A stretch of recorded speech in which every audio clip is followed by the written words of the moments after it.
Want to change your name on Facebook but not sure where to start? No worries. I'll guide you step by step in the simplest way possible.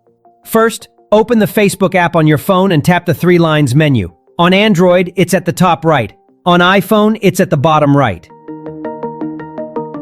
Now scroll down and tap Settings and Privacy. Then tap Settings.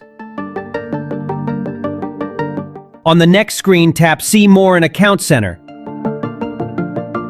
This is where Facebook manages your personal info now. Next, tap on Profiles and choose your Facebook profile from the list. Now tap Name. Type the new name exactly how you want it to appear on your profile. Finally, tap Save Changes, and that's it. Your new name is now set.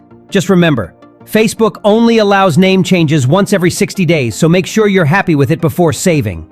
If this video helped, hit that like, subscribe, and check out more beginner-friendly Facebook tips on the channel.